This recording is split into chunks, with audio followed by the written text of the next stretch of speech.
안녕하세요. 사랑하는 성도 여러분, 오늘은 성경 인물 중에서 우리가 너무나 잘 아는 요셉에 대해서 알아보고자 합니다. 요셉의 인생은 우리가 잘 알듯이 참 파란만장한 그러한 인생이었습니다. 그는 큰 시련과 아픔을 겪었던 인물이었고, 또한 그는 모든 시련 속에서 하나님의 약속을 붙들었던 믿음의 사람이었습니다. 그의 인생은 크게 세 부분으로 나눌 수가 있는데, 오늘 그 인생의 산막을 살펴보면서 함께 묵상하기를 바랍니다. 첫째는 어린 시절의 요셉입니다. 요셉의 아버지 야곱은 라헬과 결혼하였지만 아이를 가지지 못하였습니다. 라헬의 언니인 레아를 통해서는 아들들을 잘 낳았고, 그녀의 몸종과 또 레아의 몸종도 아들을 낳았지만 그가 정말 사랑했던 라헬에게서는 아이가 없었지요. 어느 날 라헬이 아이를 가지게 되었는데 그가 바로 이 요셉이었습니다. 오랫동안 기다렸던 아이였으니 야곱이 얼마나 이 요셉을 사랑하였겠습니까? 야곱은 참 많이 그를 사랑하고 아꼈습니다. 3절과 4절에 보면 요셉은 노년에 얻은 아들이므로 이스라엘의 여러 아들들보다 그를 더 사랑하므로 그를 위하여 채색 옷을 지었더니 그의 형들이 아버지가 형들보다 그를 더 사랑함을 보고 그를 미워하여 그에게 편안하게 말할 수 없었더라. 야곱이 그를 사랑한 증거가 바로 요셉에게 입힌 채색 옷이었습니다. 다른 형들과 다르게 채색 옷을 입고 집안을 돌아다니니 이 형들은 말할 수 없는 시기심이 생겼습니다. 그래서 이 요셉을 사랑하는 것이 아니라 시기심 때문에 오히려 요셉을 미워하게 되지요. 하루는 요셉이 꿈을 꾸게 되는데 그 꿈의 내용은 자신의 부모와 형들이 자기에게 절하는 꿈이었습니다. 이 꿈을 요셉이 2번 꾸게 되는데요. 아버지와 형들이 그 꿈의 내용을 듣게 됩니다. 10절과 11절에 이렇게 기록되어 있는데요. 그가 그의 꿈을 아버지와 형들에게 말하매 아버지가 그를 꾸짖고 그에게 이르되 내가 꾼 꿈이 무엇이냐? 나와 내 어머니와 내 형들이 참으로 가서 땅에 엎드려 내게 절하겠느냐? 그의 형들은 시기하되 그의 아버지는 그 말을 간직해 두었더라. 이 요셉의 꿈을 듣고 2가지의 반응이 나타납니다. 형들은 시기심이 더욱 커졌습니다. 반면에 야곱은 요셉의 말을 마음에 간직하게 됩니다. 이 꿈은 하나님께서 장차 요셉에게 주신 약속이었습니다. 그는 앞으로 참 많은 역경과 고난을 겪게 될 것인데요. 그 속에서 이 말씀을 붙들으라고, 의지하라고, 믿음으로 바라보라고 하나님께서 그에게 주신 말씀이었던 것입니다. 우리도 이처럼 하나님의 계획을 볼 수 있는 눈이 있어야 합니다. 하나님은 우리의 어렵고 힘든 상황을 이겨낼 수 있도록 말씀으로 우리를 도우십니다. 아무리 어렵고 힘들더라도 그 과정을 보내야 하는 이유를 알게 되고 또한 그 어려움을 통해서 성취할 것을 보여주시는 것입니다. 그렇게 되면 우리가 겪고 있는 고난도 넉넉하게 이길 수 있는 것이지요. 우리 삶에 부딪혀오는 여러 가지 문제들 속에서 하나님의 약속을 기도로 발견하고 믿음으로 붙든다면 우리는 하나님의 은혜 속에서 이겨낼 수 있습니다. 하나님의 계획은 결국 아브라함에게 약속하셨던 그 복을 요셉을 통해서 성취하고자 하시는 것이었습니다. 온 세상이 그를 통하여 축복을 받게 하시려는 것이었습니다. 하나님의 말씀이 성취되는 그때에 시기심으로 가득했던 형들은 그 꿈이 기근과 죽음에서 구원하시려는 하나님의 계획인 것을 깨닫게 될 것이고, 또 그 말을 마음에 두었던 아버지는 그 꿈의 성취를 보게 될 것입니다. 우리도 이처럼 주님의 뜻이 있는 곳에 그 자리에서 하나님의 영광을 드러내어야만 할 것입니다.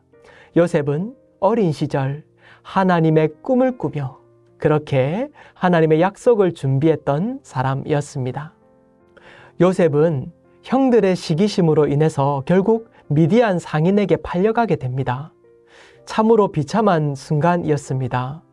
믿었던 가족에게 배신을 당하고 또 옷과 신발이 벗기운 채로 노예가 되어 팔려가는 신세가 되고 만 것입니다.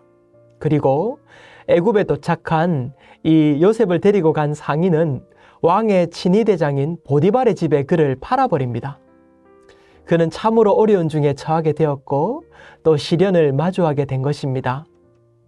가만히 돌아보면 요셉의 인생처럼 우리의 인생도 이러한 일들을 마주할 때가 있습니다. 우리가 잘못하지도 않았는데 억울한 누명을 쓴다든지 또는 이해되지 않는 고난에 들어가게 될 때 말입니다. 하지만 그 어려움은 우리를 더욱 하나님께로 이끌어 줍니다. 우리의 마음을 가난하게 하여 오직 하나님만이 우리의 인도자가 되신다는 것을 깊이 알게 해주시는 것입니다. 그 증거가 바로 고난 속에서도 하나님께서 떠나지 않으신다는, 함께 하신다는 것입니다. 2절 말씀을 보면 여호와께서 요셉과 함께 하심으로 그가 형통한 자가 되어 그의 주인 애굽 사람의 집에 있으니, 하나님은 노예 생활을 하는 요셉과 언제나 함께 하셨습니다. 그것을 성경은 형통이라고 합니다.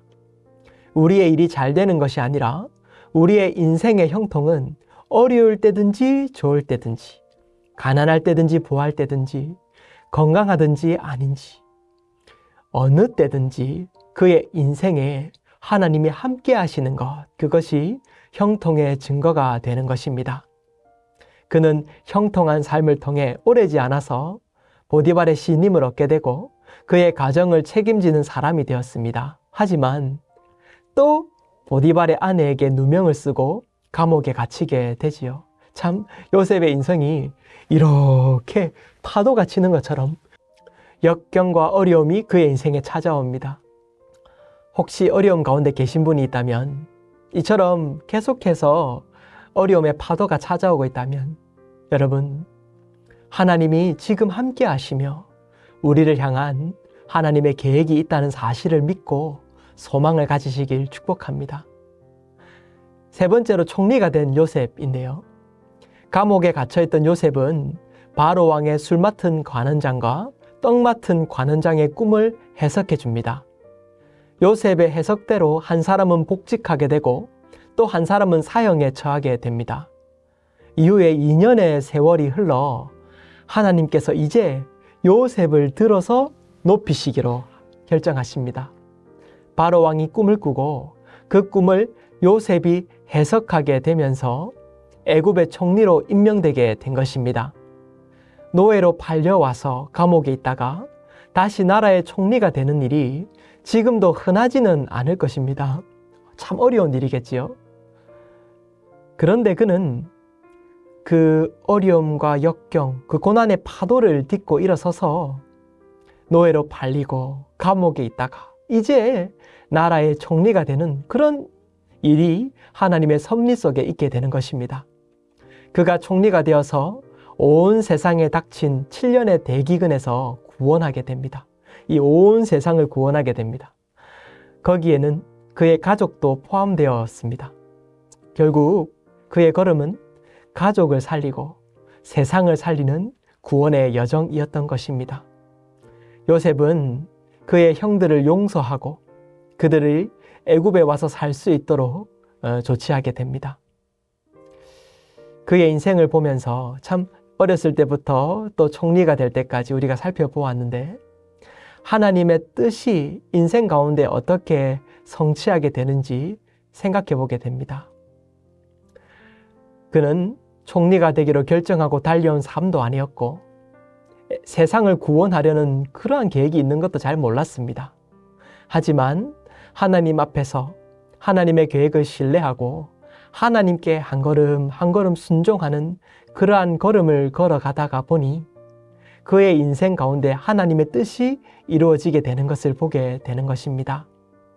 그러므로 사랑하는 성도 여러분, 일희일비하지 말고 오늘 하루를 주님 앞에서 살아가십시오. 오늘 하루를 주님과 동행하는 삶을 살아가십시오. 그렇게 우리의 인생을 주께 드린다면 하나님께서는 우리의 삶을 통하여 영광 받으실 줄 믿습니다. 기도하겠습니다. 사랑하는 하나님 아버지, 오늘도 요셉을 통해서 하나님의 뜻을 바라보게 하시니 감사합니다. 날마다 주님 앞에 더욱 가까이 가는 우리가 되게 하여 주시고 주님을 더욱 사랑하는 하루가 되게 하여 주시옵소서. 예수님 이름으로 기도합니다. 아멘.